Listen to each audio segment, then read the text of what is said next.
Mr. President, first of all, I want to thank the distinguished senior Democrat on the Energy and Natural Resources Committee, which has jurisdiction over the territories, including Puerto Rico, for her advocacy, for the strength, her passion in this effort and her work, as well as my colleague from Florida, who has always joined me on issues on Puerto Rico and has always been a strong voice for the island. I would hope to prick the conscience of the Senate about the 3.5 million United States citizens who just happen to live in the island of Puerto Rico. You know, and to do something before this crisis transforms into a full-blown human catastrophe. Now, these 3.5 million Americans who call Puerto Rico home have a long history with the United States. Over 200,000 of them have served in every conflict since World War I and worn the uniform of the United States. Over 20,000 of them currently wear the uniform of the United States and put their lives at risk for the safety and security of all of us here at home. They are stationed across the globe. If you went with me, and I invite any colleague who wants to go to the Vietnam Memorial and see a disproportionate number of Puerto Ricans who served in the Vietnam War and gave their lives on behalf of the country. So Puerto Rico is an integral part of America, and its people are as American as you and me. They have full citizenship rights. The status of where they live does not alter their rights under the Constitution. And the fiscal time bomb that is waiting to explode in Puerto Rico is an American problem. You know, I could never believe in my time in the House of Representatives I would have colleagues who asked me, members of the House of Representatives who would ask me, do they need a passport to go visit Puerto Rico? I thought they were joking, but they were serious. This is an American problem. Now, we not only have an opportunity, but more importantly, I think we have a responsibility to take immediate action to stabilize the island and give our fellow citizens the opportunity to fix the current crisis. But instead of de-escalating the crisis, we are demagoguing those who are facing it. Instead of providing the tools Puerto Rico needs to get on the path to solvency, we're tying their hands and turning our back. So, Mr. President, let me say this plain and simple. Puerto Rico is getting a raw deal. While we dither here, the island is economically in flames. We're about to spend over $600 billion in tax breaks, but denied earned income tax credit and child tax credit equity for American citizens living in Puerto Rico.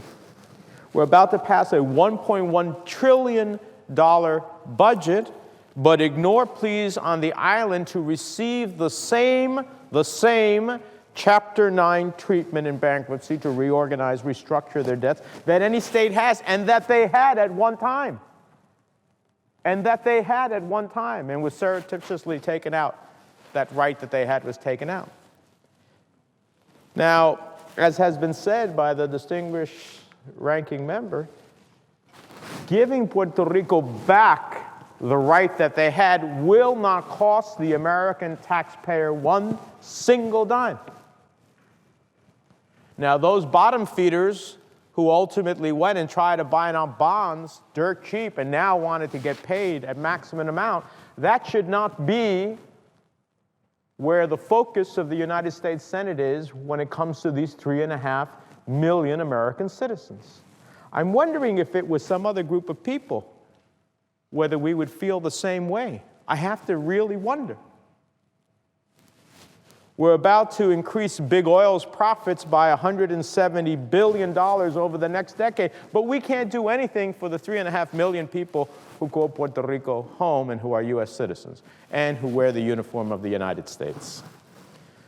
So I'm pleased to see that the legislation will include a little piece of my high-tech legislation to help with hospitals in Puerto Rico, but that's not going to do anything as it relates to the crisis that we are facing.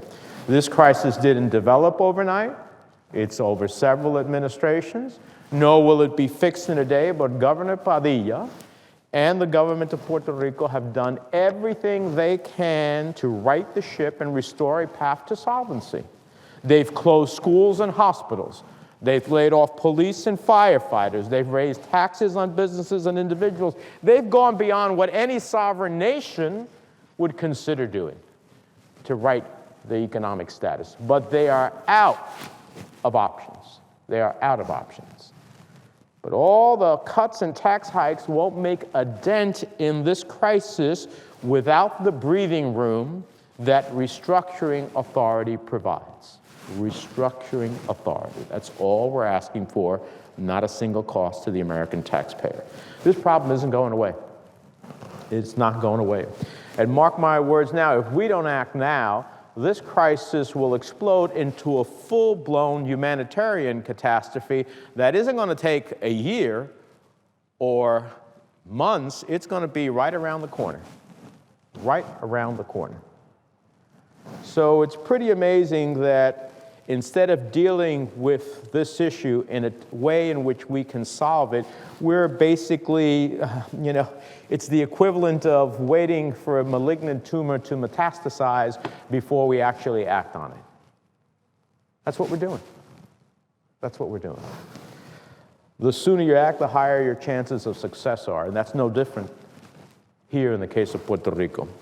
They're not asking us to pull them out of this hole. They're just simply saying, give us the tools so we can do it on our own. Give us the tools so we can do it on our own. It is the same can-do spirit that the Borinqueneros, who served our country during the Korean War, and all Puerto Rican infantry division amongst the most highly decorated in U.S. military history. They said, just give us the tools and we'll fight for our nation. Or NASA engineer and exceptional achievement medal winner, Dr. Carlos Ortiz Longo. Or the great baseball philanthropist, Roberto Clemente. And I could go on and on of the contributions of Americans of Puerto Rican descent to this country. Just give them the tools. But instead, this Congress is going to go home for the holidays and say to Puerto Rico, you get coal in your stocking, instead of giving them the tools to help them be able to face a better day. And at the end of the day, believe me, if we do not act, they will begin, more of them will come to Senator Nelson's state of Florida, more of them will come to New Jersey, more of them will come to New York, more of them will come to Ohio, more of them will come to Pennsylvania, which are some of the largest concentrations in the nation, because they're U.S. citizens. And when they come, they will have the rights to everything that any other citizen has. That's the reality. And I cannot imagine why our friends on the Republican side cannot get to the point of understanding that these 3.5 million residents of Puerto Rico are United States citizens. Fought for the country, died for the country, shed blood for the country, have been maimed for the country, and yet we just can't give them the tools to get themselves into fiscal order again. Pretty amazing. Pretty amazing that we will leave for the holidays and actually have, for some, I guess, not for those of us on the floor, but for some, no regret that we are leaving those 3.5 million United States citizens without any options. I don't believe in leaving any American behind. That's why I have voted on this floor for flood damage in the Mississippi. That's why I've voted for wildfires in the West to help them be dealt with. That's why I've voted for crop damage. I mean, I've been there because I believe there is a reason we call this the United States of America. And Puerto Rico, in terms of its citizenship, those people are U.S. citizens. They deserve the same right as anyone else. And with that, I see my distinguished friend and colleague from Connecticut, who I know feels very much passionately the way I do about this issue, and yield the floor.